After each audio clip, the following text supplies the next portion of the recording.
Student, welcome to my channel nutrition classes. आज हम पढ़ेंगे सेंसरी इवोल्यूशन ऑफ फूड। चलो स्टार्ट करते हैं। अगर आपने अभी तक मेरे चैनल को लाइक एंड सब्सक्राइब नहीं किया तो प्लीज पहले मेरे चैनल को लाइक एंड सब्सक्राइब जरूर कर दीजिए और कमेंट बॉक्स में कमेंट करके बताना कि आपको मेरी वीडियो कैसी लगी। चलिए स्टार्ट करते हैं। What is food sensory evolution? खाद्य संवेदी मूल्यांकन क्या होता है? संवेदी मूल्यांकन, इसके हिंदी में नोट्स बहुत कम मिलते हैं, बहुत कम कंटेंट है, तो जो लोग एमएससी फूड से कर रहे हैं उन लोगों के लिए बहुत यूजफुल है। जो बच्चे हिंदी से पढ़ रहे हैं तो उन बच्चों के लिए बहुत अच्छे नोट्स हैं, तो आप इसमें से अपनी तैयारी कर सकते हैं। संवेदी मूल्यांकन, संवेदी मूल्यांकन एक वैज्ञानिक क्षेत्र है जो 5 इंद्रियां, जैसे हमारे 5 सेंस ऑर्गन होते हैं जिन्हें हम इंद्रियां कहते हैं। 5 इंद्रियां स्वाद, गंध, स्पर्श, दृष्टि और श्रवण। अगर इंग्लिश में बात करें तो टेस्ट, स्मेल, स्किन, स्पर्श करना यानी कि छूना, टच, दृष्टि आंखें यानी कि देखना और श्रवण सुनना, कान द्वारा भोजन की विशेषताओं के प्रति मानवीय प्रतिक्रियाओं को जानने, मापने, विश्लेषण करने और व्याख्या करने की सभी तकनीकों को कवर करता है।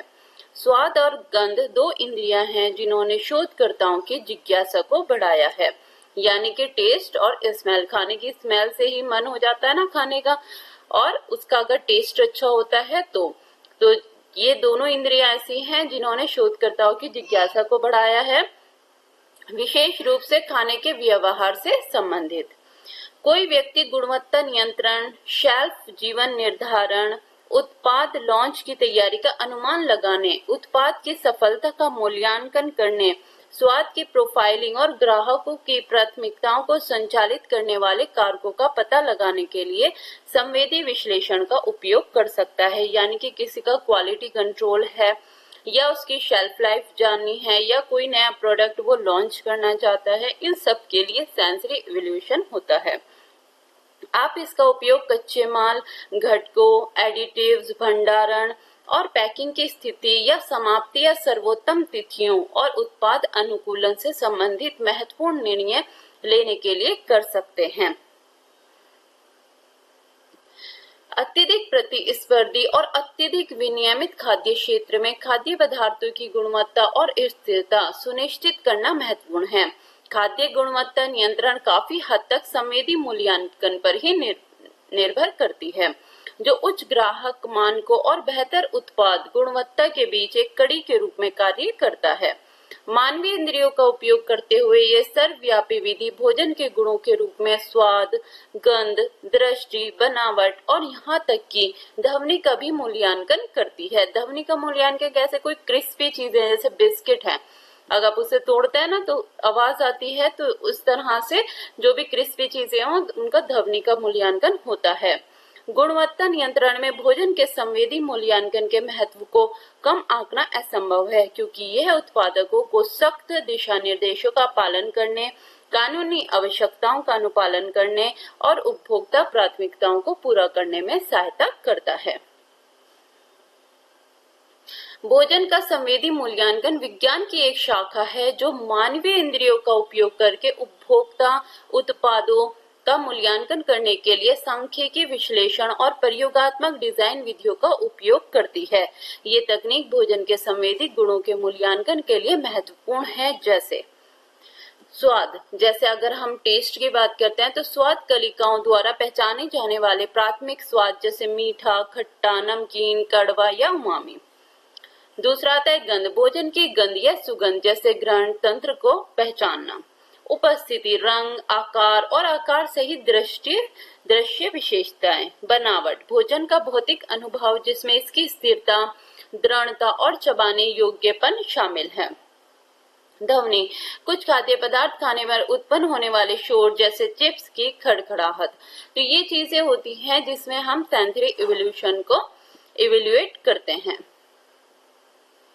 The role of sensory evaluation in quality control, गुणवत्ता नियंत्रण में संवेदी मूल्यांकन की भूमिका। Consistency and standardization, संगति और मानकीकरण। उत्पाद में स्थिरता खाद्य क्षेत्र में गुणवत्ता नियंत्रण के मुख्य उद्देश्यों में से एक है।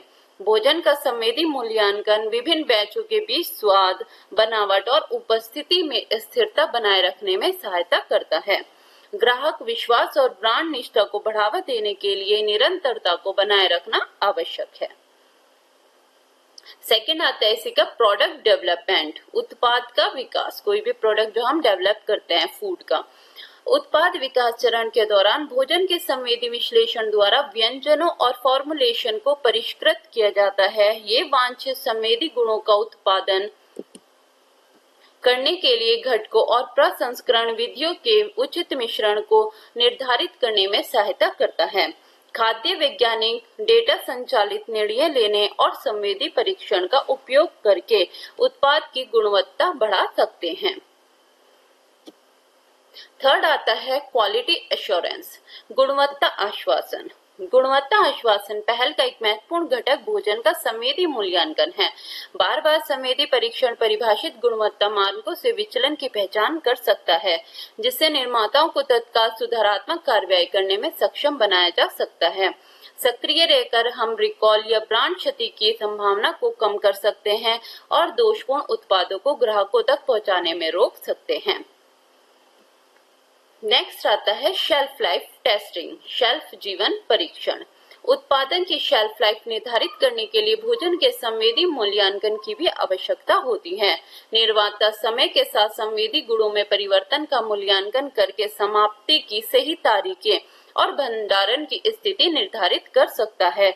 ऐसा करने से आप आश्वस्त हो सकते हैं कि ग्राहकों को हमेशा ऐसे उत्पाद प्राप्त होंगे जो उच्चतम क्षमता के हों और ताजे हों। जैसे मैन्युफैक्चरिंग डेट होती है और एक्सपायरी डेट होती है, ये सब भी इसी सेंसरी इवैल्यूएशन के साथ टेस्ट किए जाते हैं, जिससे हमें उसकी एक्चुअल शेल्फ लाइफ पता चल जाती है और जो फूड एक्चुअल होते हैं, जो खाने योग्य होते हैं, उनका हमें पता चल जाता है कि अभी ये ताजा है और अब ये एक्सपायर हो चुका है। नेक्स्ट आता है कंप्लायंस विद रेगुलेटरी स्टैंडर्ड, नियामक मानकों का अनुपालन। खाद्य व्यवसाय के बारे में सख्त नियामक आवश्यकताओं को गुणवत्ता नियंत्रण प्रक्रियाओं के एक घटक के रूप में संवेदी मूल्यांकन की आवश्यकता है। नियामक निकाय प्रमाण पत्र और अनुमोदन प्राप्त करने के लिए इन दिशा निर्देशों का पालन करना आवश्यक है। भोजन के संवेदी मूल्यांकन का उपयोग करके कंपनियां कानूनी उलझनों से बच सकती हैं और इन नियमों का अनुपालन कर सकती हैं। Consumer preference and market research, उपभोक्ता प्राथमिकता और बाजार अनुसंधान। किसी भी खाद्य उत्पाद को सफल होने के लिए उपभोक्ता की प्राथमिकताओं को समझना होगा। उपभोक्ता परीक्षण विभिन्न कारकों पर इनपुट प्राप्त करने के लिए भोजन के संवेदी मूल्यांकन में उपयोग की जाने वाली एक विधि है। उपभोक्ताओं की अपेक्षाओं के अनुरूप अपने उत्पादों को समायोजित करके निर्माता इस संभावना को बढ़ा सकते हैं कि उनके उत्पाद सफल होंगे और बाजार द्वारा स्वीकार किए जाएंगे। Classification of sensory evaluation test. अब कुछ टेस्ट होते हैं जिनके थ्रू हम सेंसरी इवैल्यूएशन करते हैं फूड का, तो अब उनके बारे में जानेंगे कि कौन कौन से टेस्ट होते हैं। कोई भी फूड प्रोडक्ट हम टेस्ट करके, स्मेल करके हमें ये पता चलता है कि ये खाद्य पदार्थ ठीक है, अच्छा है या नहीं है। इनमें से प्रत्येक उद्देश्य के लिए उपयुक्त परीक्षणों की आवश्यकता होती है। बड़ी संख्या में परीक्षण विधियां मौजूद हैं और नई विधियों का विकास जारी है। संवेदी परीक्षणों को निम्नलिखित 3 श्रेणियों में वर्गीकृत किया गया है। डिस्क्रिमिनेटिव टेस्टिंग सबसे पहले आता है। ये संवेदी पेशेवरों के लिए उपलब्ध सबसे उपयोगी विश्लेषणात्मक उपकरणों में से एक है। ये 2 उत्पादों के बीच कथित अंतर के आधार पर है कि अंतर के आधार की पहचान करने के लिए वर्णनात्मक परीक्षण के लिए आगे बढ़ना उचित ठहराया जा सकता है। इसमें सामान्य वर्ग के भीतर विभिन्न प्रकार की विशिष्ट विधियां हैं, जैसे पेयर्ड कंपैरिजन टेस्ट, यानी कि 2 प्रोडक्ट एक साथ होते हैं। ड्यू ट्रायो टेस्ट, डबल और ट्रिपल होते हैं फूड प्रोडक्ट, उनका टेस्ट करना। ट्राइंगल टेस्ट होता है। मल्टीपल सैंपल टेस्ट होता है। Other test method such as dual and multiple standard test. इन सभी तरीकों का मुख्य उद्देश्य एक सरल प्रश्न का उत्तर देना है। क्या उत्पादों को अलग माना जाता है? जाहिर है इस सवाल के जवाब से बड़े परिणाम हो सकते हैं। यदि भेदभाव परीक्षण के निष्कर्षों का प्रबंधन द्वारा विश्वसनीय, वैध और विश्वसनीय माना जाता है, तो ये महत्वपूर्ण है कि प्रत्येक परीक्षण डिजाइन, उत्पाद तैयारी और कार्यान्वयन, डेटा विश्लेषण और व्याख्यान के सभी पहलुओं पर उचित विचार के साथ आयोजित किया जाता है। सबसे पहले आएगा, अब हम बात करेंगे पेयर्ड कंपैरिजन टेस्ट। ये कैसा टेस्ट होता है? युग्मिक तुलना प्रक्रिया का उपयोग, इसे हिंदी में युग्मिक भी बोलते हैं, पेयर्ड। भोजन और पेय पदार्थों के मूल्यांकन के लिए भेदभाव परीक्षण में किया जाता है। बुनियादी स्वाद समाधानों के लिए सीमा निर्धारण के लिए भी इसका सफलतापूर्वक उपयोग किया गया है। युग्मिक तुलना परीक्षण के एक दो उत्पाद परीक्षण है और पैनलिस्ट का कार्य उस उत्पाद को इंगित करना है जिसमें मिठास, कोमलता या पतलापन जैसी निर्दिष्ट विशेषता अधिक है। इस विधि को एक दिशात्मक युग्मिक तुलना परीक्षण के रूप में भी पहचाना जाता है। दिशात्मक घटक पैनलिस्ट को एक विशिष्ट प्रकार के युग्मिक परीक्षण में बदल देता है। युग्मिक तुलना परीक्षण को व्यवस्थित करना और लागू करना अपेक्षाकृत आसान है। दो कोडेड उत्पाद AA, BB, AB, BA एक साथ परोसे जाते हैं और विश्व को ये तय करना होता है कि क्या अंतर है या कोई अंतर नहीं है। यह पाया गया है कि सभी मामलों में अंतर प्रतिक्रिया की आवश्यकता बेहतर परिणाम देती है। यानी कि दो सैंपल ऐसे लेने हैं जो देखने में भी एक जैसे होते हैं, उनका टेस्ट करके, स्मेल करके, क्या वो एक जैसे हैं, उनमें कोई अंतर है या नहीं है, उसकी जांच इसमें की जाती है पेयर्ड कंपैरिजन टेस्ट में। नेक्स्ट आता है duo, trio and triangle test. Duo trio परीक्षण उन उत्पादों के लिए उपयुक्त है जिसमें अपेक्षाकृत तीव्र स्वाद, गंध और गतिज प्रभाव होते हैं, जिससे संवेदनशीलता काफी कम हो जाती है। इसका उपयोग गुणवत्ता नियंत्रण और बेहतर भेदभाव के लिए न्यायाधीशों के चयन के लिए किया जा सकता है। नियत तिकड़ी परीक्षण से जुड़ी संभावना अन्य दो उत्पाद परीक्षण के समान है। जब भी उत्पादों की तुलना मौजूदा फ्रेंचाइजी यानी उत्पाद अब निर्मित हो रहा है के साथ किया जा रहा है, तो द्वितीयक स्थिर संबंध परीक्षण विधि सबसे उपयुक्त है। तीन उत्पाद त्रिकोण यानी कि 3 सैंपल इसमें लिए जाते हैं, उसे कहते हैं ट्रायो। परीक्षण से जुड़ी संभावना केवल 1/3 है, जो इसकी अधिक संवेदनशीलता के दावे के लिए जिम्मेदार है। त्रिकोण परीक्षण एक अधिक कठिन परीक्षण है क्योंकि विषय को तीसरे का मूल्यांकन करने से पहले दो उत्पादों की संवेदी विशेषताओं को याद करना होगा, फिर निर्णय लेना होगा। वास्तव में परीक्षण को 3 युग्मिक परीक्षणों AB, AC और BC के संयोजन के रूप में देखा जाता है। ऐसे उत्पाद जिसमें तीव्र स्वाद और सुगंध होती है, जो मसालेदार होते हैं या तालू में निकालना मुश्किल होता है, या जिनके शारीरिक प्रभाव होते हैं अशुद्ध पेय पदार्थ, आमतौर पर ट्राइएग्रल परीक्षण के उपयोग को रोकते हैं। नेक्स्ट आता है multiple sample test. Multiple sample test क्या होते हैं? जो 2 या 3 से भी अधिक होते हैं सैंपल। जैसे 3 से अधिक उत्तेजनाओं वाले परीक्षणों को एक अधिक नमूना परीक्षणों के रूप में वर्गीकृत किया गया है। उनके पास प्रत्येक उत्तेजना की समान, समित या असमान असमित संख्या हो सकती है। जब उन्हें वास्तविक अंतर परीक्षणों के रूप में लागू किया जाता है, तो न्यायाधीश को नमूने को 2 समूह या नमूने की तरह अलग करने की आवश्यकता होती है। जब उन्हें दिशात्मक परीक्षणों के रूप में लागू किया जाता है, तो न्यायाधीश को समूहों या उच्च या निम्न तीव्रता या किसी दिए गए मानदंड की पहचान करने के लिए कहा जाता है। 3 से अधिक उत्तेजनाएं वाले अंतर परीक्षण डिजाइनों का केवल सीमित उपयोग हुआ है। यह सीमा मनोवैज्ञानिक जटिलता और शारीरिक थकान में वृद्धि पर आधारित है, जो उत्तेजनाओं की संख्या में वृद्धि के साथ होती है। इसके अलावा बड़ी मात्रा में नमूनों की आवश्यकता होती है और पर्यवेक्षक को निर्णय लेने के लिए अधिक समय की आवश्यकता होती है। यह परीक्षण दृश्य भेदभाव पर सबसे अधिक लागू होते हैं, जहां न्यायाधीश स्मृति पर भरोसा नहीं करता और थकान लगभग ना के बराबर होती है। नेक्स्ट आता है डुअल स्टैंडर्ड टेस्ट। गुणवत्ता नियंत्रण स्थितियों में उपयोग के लिए दोहरी मानक पद्धति प्रस्तावित की गई है। विश्व को 4 उत्पाद परोसे जाते हैं, 2 को संदर्भ ए और बी के रूप में पहचाना जाता है, 2 को कोडित किया जाता है। विश्व को कोडित उत्पाद के साथ संदर्भ उत्पाद से मेल खाना चाहिए। 2 संदर्भों का पदनाम गुणवत्ता नियंत्रण सीमा या वर्तमान उत्पादन और सीमा के बाहर उत्पाद को प्रतिबंधित कर सकता है। मल्टीपल स्टैंडर्ड टेस्ट ये परीक्षण गंध मूल्यांकन के लिए विकसित किया गया था, जब एक गैर समान मानक की तुलना किसी अज्ञात से की जानी थी। किसी भी संख्या में संदिग्ध मानकों को अज्ञात के साथ एक साथ प्रस्तुत किया जाता है और विश्व को वह नामित करने के लिए कहा जाता है तो सबसे अलग है।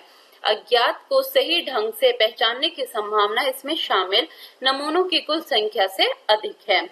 कुछ संवेदी पेशेवरों का सुझाव है कि त्रिभुज युग्मिक परीक्षण यानी कि ट्राइएंगल वाला जो हमने पहले पढ़ा था की तुलना में अधिक संवेदनशील है, जबकि अन्य इसके विपरीत निष्कर्ष पर पहुंचे हैं। बढ़ती संवेदनशीलता के आधार पर विभिन्न अंतर परीक्षणों को इस प्रकार क्रमबद्ध किया जा सकता है: युग्मिक, दोहरे मानक, युगल त्रिकोण, त्रिकोण और एकाधिक मानक। हाल ही में सभी भेदभाव परीक्षण समान रूप से संवेदनशील हैं। इसके बाद आता है डिस्क्रिप्टिव एनालिसिस। कुछ संवेदी पेशेवरों का सुझाव है कि त्रिभुज युग्मिक परीक्षण अधिक संवेदन, जबकि अन्य इसके विपरीत निष्कर्ष पर पहुंचे। बढ़ती संवेदनशीलता के आधार पर विभिन्न अंतर परीक्षणों को इस प्रकार क्रमबद्ध किया जा सकता है: युग्मिक, दोहरे मानक, युगल त्रिकोण, त्रिकोण और एकाधिक मानक। हाल ही में सभी भेदभाव परीक्षण समान रूप से संवेदनशील है। स्क्रीनिंग उत्पाद श्रेणी विशिष्ट होनी चाहिए, जैसे कि बाद में प्रशिक्षण प्रयास में होता है।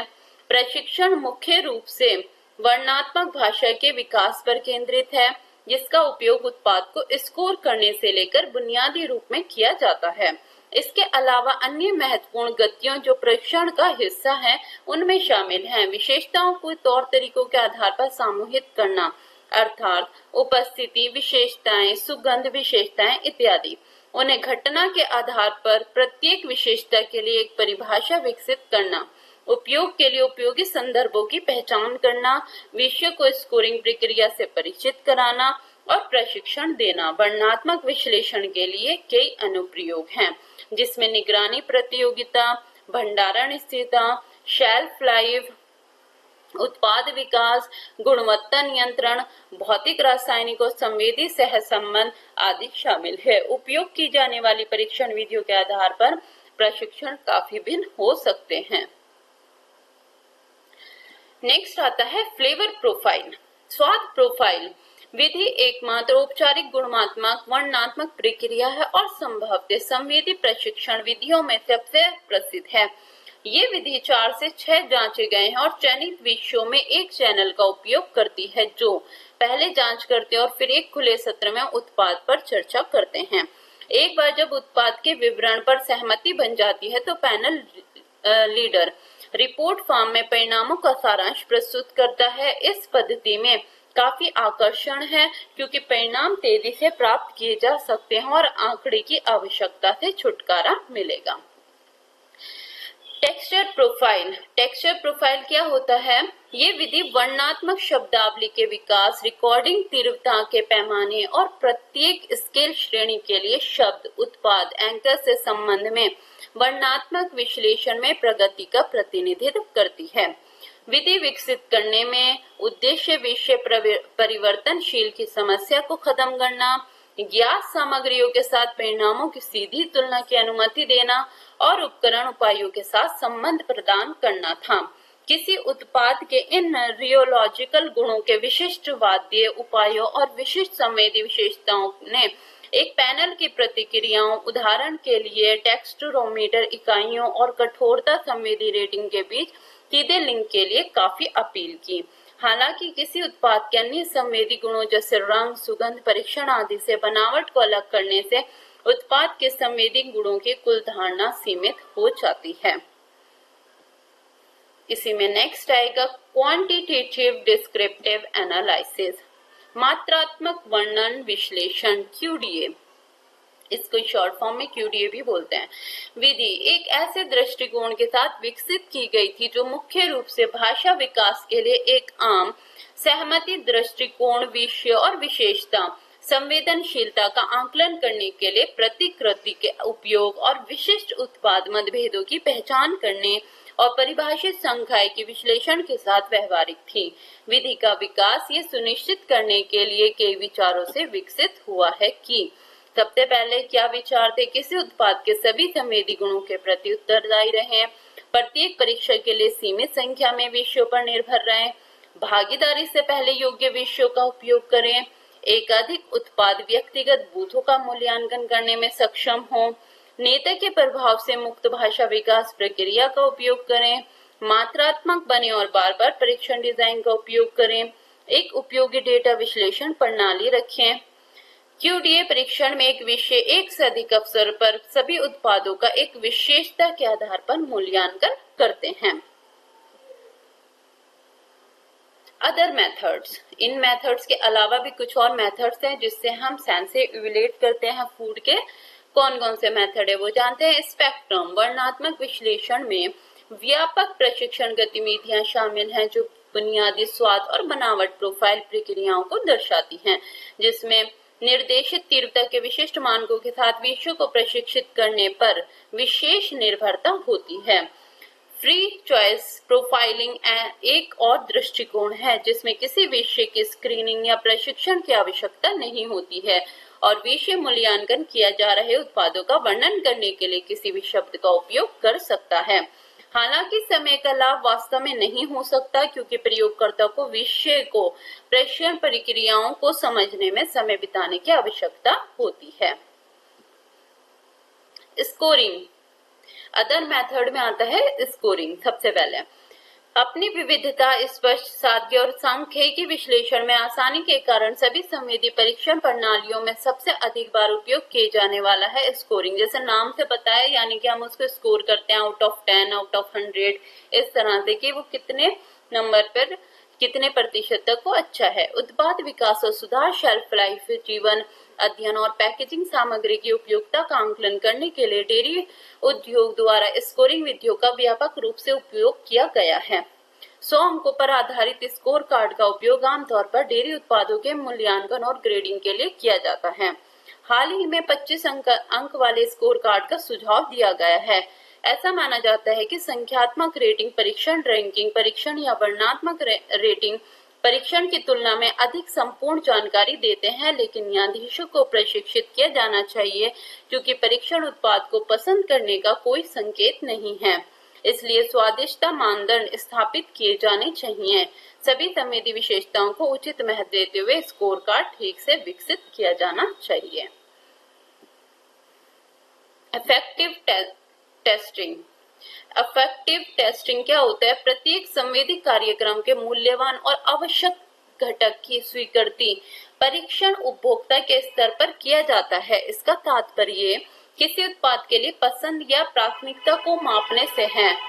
वरीयता को सीधे 2 या 2 से अधिक उत्पादों की एक दूसरे से तुलना करके मापा जा सकता है, अर्थात 2 या 2 से अधिक उत्पादों में से किसे प्राथमिकता दी जाती है।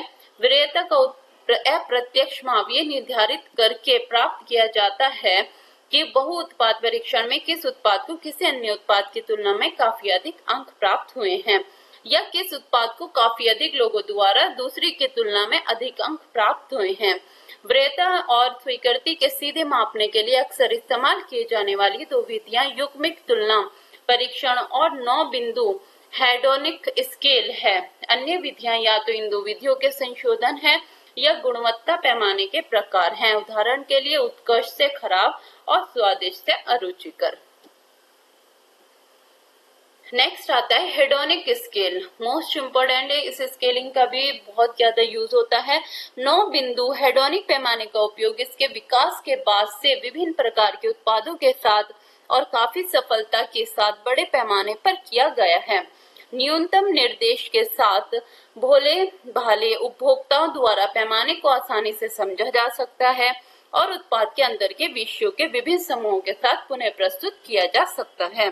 इस पैमाने के उपयोग से परिणाम सबसे अधिक जानकारी पूर्ण है क्योंकि गणना से साधन, विचरण, माप और आवृत्ति वितरण प्राप्त होंगे।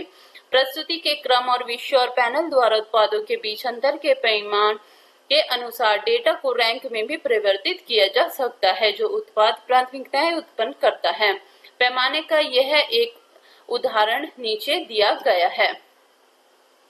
जैसे ये उदाहरण है सारे, लाइक एक्सट्रीमली आउट ऑफ 9 दे दिया, जैसे बेहद पसंद आया तो 9 की तरह, यानी कि हमने स्कोरिंग उसकी 9 दे दी। लाइक वेरी मच को 8 पॉइंट दे दिए, बहुत पसंद है तो 8 पॉइंट। लाइक मॉडरेटली को 7 दे दिए, माध्यम यानी कि 7 की तरह स्कोरिंग। लाइक स्लाइटली को 6 दे दिए, थोड़ा ही पसंद आया तो 6 स्कोर दे दिए। तो ये इस तरीके से नेदर लाइक और नॉट डिसलाइक, यानी कि पसंद भी आया कुछ लोगों को, कुछ को पसंद नहीं आया तो 5 मार्क्स दे दिए उसमें। डिसलाइक स्लाइटली यानी कि थोड़ा पसंद नहीं आया, नापसंद है तो 4 नंबर दे दिए। डिसलाइक मॉडरेटली को 3 नंबर, माध्यम रूप से नापसंद है। डिसलाइक वेरी मच को 2 नंबर, बहुत ही ज्यादा नापसंद है। और डिसलाइक एक्सट्रीमली को 1 नंबर। तो ये इस तरह से उसको स्कोरिंग की जाती है। अत्यंत नापसंद। विषय का कार्य उस शब्द का गोला लगाना है जो उत्पाद के बारे में उनके दृष्टिकोण का सबसे अच्छा प्रतिनिधित्व करता है। कंप्यूटेशनल उद्देश्य के लिए प्रतिक्रियाओं को संख्यात्मक मानों में परिवर्तित किया जाता है। उदाहरण के लिए अत्यंत 9 की तरह, बेहद नापसंद 1, 9 की सूची योजना में। संवेदी स्वीकृति परीक्षण एक बहुत ही लागत प्रभावी संसाधन है जिसके सफल उत्पाद के लिए विकास में प्रमुख भूमिका होती है। उचित रूप से उपयोग किए जाने पर यह संवेदी मूल्यांकन के विकास और दीर्घकालिक विकास पर महत्वपूर्ण प्रभाव डाल सकता है। जैसे ये पिक्चर्स के थ्रू दिखाया गया है, जैसे अपीयरेंस देखने में वो कहता है वाइब्रेंट है, राउंड शेप है, स्मूथ है या स्मॉल है, छोटा है, यानी कि उसकी अपीयरेंस कैसे है। एरोमा, उसकी सुगंध कैसी आती है, फ्लोरल है, फ्रूटी है, सबटल या पग में। फ्लेवर कैसा है उसका, स्वीट है, स्पाइसी है, श्योर है या फिर सेवरी है, बिटर है। ओरल टेक्सचर, क्रंची है, सॉफ्ट है, स्टिकी है, विस्कस है या मॉइस्ट है। तो ये सब चीजें होती हैं जो आप ये तो डायग्राम के थ्रू भी आप ये आराम से बना सकते हैं और अपने नोट्स में ऐड कर सकते हैं। इजी डायग्राम है, कर सकते हैं। नेक्स्ट, जैसे using the sense in the sensory analysis, जैसे sight, appearance, colour, size and shape. Smell, flavour, aroma, flavour और एरोमेटिक्स। हियरिंग में साउंड एंड इंटेंसिटी।